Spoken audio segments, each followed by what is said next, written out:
According to Bruce Riedel, the Bush administration deceived the American public into thinking that Iraq was involved in the September 11th attacks because it was fixated on the dictator of Iraq, Saddam Hussein. This article was first published in Lawfare. The US is still fighting a war it launched in Iraq 20 years after the Al-Qaeda attack on September 11, 2001. As a result of his obsession with Saddam Hussein, the ruler of Iraq, President George W. Bush purposefully misled the American people about who was behind the 9/11 attacks. On September 12, 2001, I was working for the National Security Council at the White House. I recently discovered my 2001 pocket diary. It contained concise summaries of my daily activities as the senior director for the Near East at the White House. Because of the Second Intifada, I met with Bush almost as regularly as I did National Security Advisor Condoleezza Rice. We were always working to keep the violence under control and avert a larger regional confrontation. I found 2 notes in the diary that piqued my interest.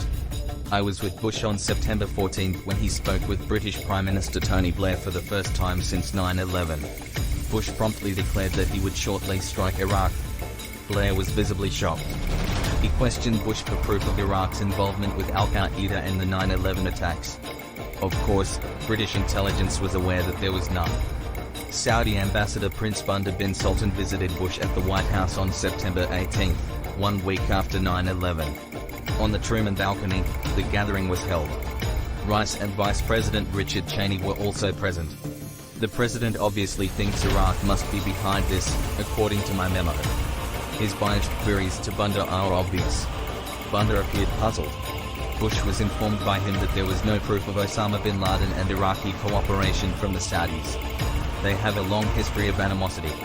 Bandar later revealed to me in private that the Saudis were extremely concerned about the direction Bush's fixation on Iraq was taking. Saudi Arabia was concerned that bombing Iraq would only assist Iran and trigger serious regional instability. Bush was under pressure from the Saudis to fulfill a commitment he made to Crown Prince Abdullah Al Saud by publicly endorsing a Palestinian state. King Abdullah of Jordan was received by Bush on September 28.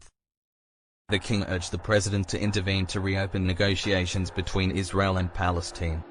He contended that the Palestinian issue was what gave Al-Qaeda its support and legitimacy. The president, though, was occupied with Iraq. Soon enough, the US did declare war on Iraq. The Bush administration was keen to use the pain of the 9/11 assault as justification for going to war.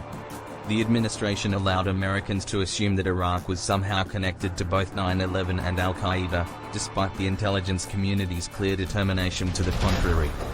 Therefore, under the false pretense that it was somehow avenging those killed by Al-Qaeda, the United States entered the Iraqi conflict.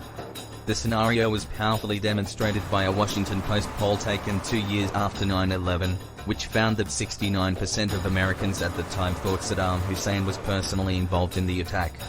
Even more startling, 82% of respondents thought Saddam helped Osama bin Laden. Both were completely untrue. The necessity of a well-informed public is one lesson learned from the previous 20 years. Sadly, we have a long way to go before the general public is informed.